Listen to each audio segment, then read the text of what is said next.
What's up, boys? Sorry I've been gone, but I've been busy working on this thing. This is a turbocharged 1982 XJ650 cafe racer that I built. For those of you that don't know, I also run and own the channel called Dr. Motorcycle. And this is the bike that I just finished. I just finished putting the final touches and jetting and stuff on it. There's still some small stuff I need to do, but this is a bike that's in the build video. If you're interested in seeing this bike being built, I documented the whole process, video right here. Now in this video, I kind of wanted to touch on some things that I'm not really able to in the full build video, and I kind of want to give you just a little build breakdown.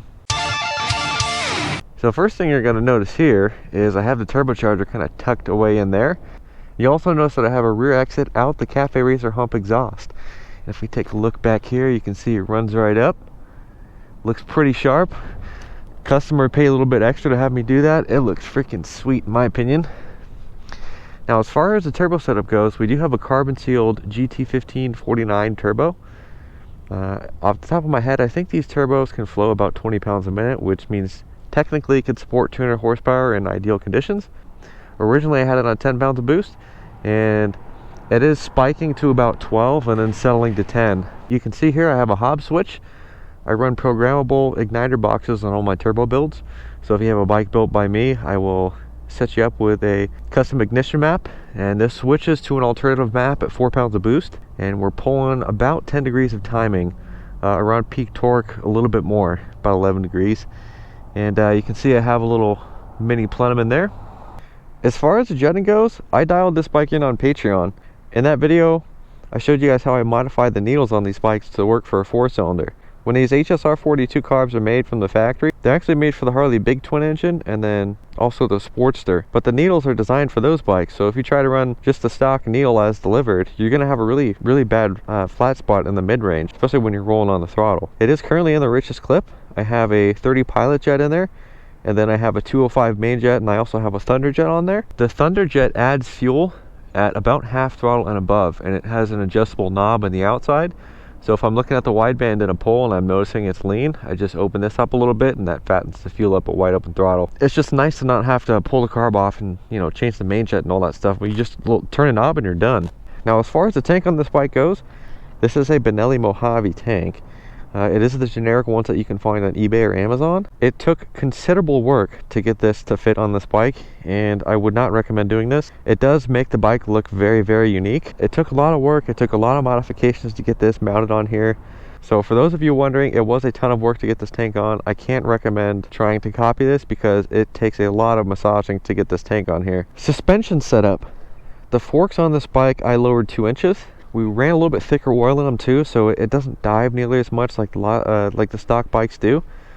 I'm running a little bit less air pressure in the front end, so that lowers just a little bit more.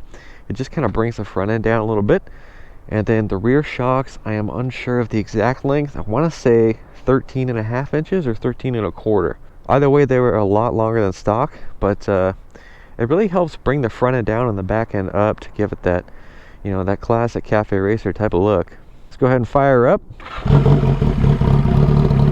And just to make it clear, guys, I spent like a solid week getting this bike jetted, and I wanted to make absolutely sure that whether it be adjustments of the needle, I sanded the needle a bunch. I probably ran like 10 different pilot jets in this bike. So many different needle settings. I've sanded the needle. I've ran multiple different needles in it, different tapers on the needle. I've done so many changes on this bike, and this is what I've settled on. And I have a full video on my Patreon of me dialing this bike in, and trust me when I say it was extremely frustrating getting this bike to run good enough where I could take it on the road.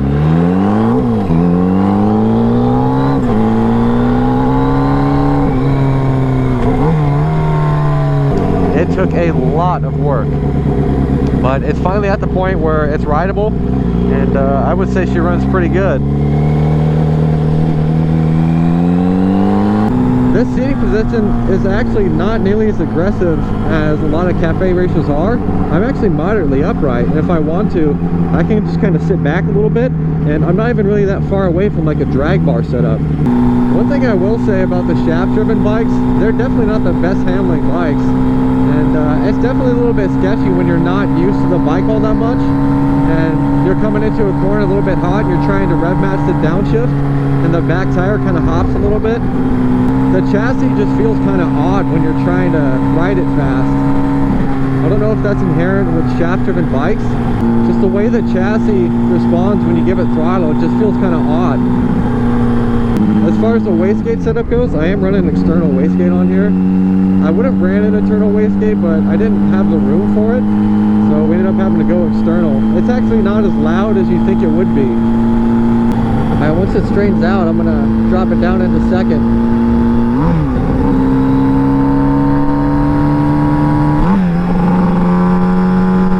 Third gear.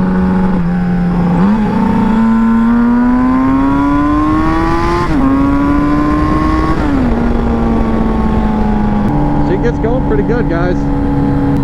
Actually not at 10 pounds, we're a little bit over 9. I do have an adjustable, I do have a manual boost control on here that I could turn up if I wanted to, but the tune-up on here I feel like is something that I'm comfortable telling the customer to just be like, yeah man, ride it however you want. I'm sure I could probably squeeze out another 2 or 3 pounds of boost out of the setup, but I think this is plenty of power for a bike that's 50 years old.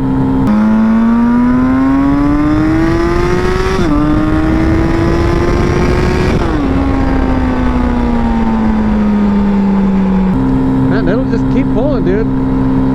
I shifted just because it sounded like I was getting close to the limiter. I have the limiter set to 11,000, but I feel like 11,000 is quite a bit on 10 pounds of boost and you know, stock valve springs and stock motor and all that stuff. I wouldn't mind trying to build a bigger inline four like a Suzuki Bandit or maybe like a GS1000 or a GS1100 and just kind of see how one of those bikes responds to a draw-through and see if maybe the more displacement makes the drivability a little better.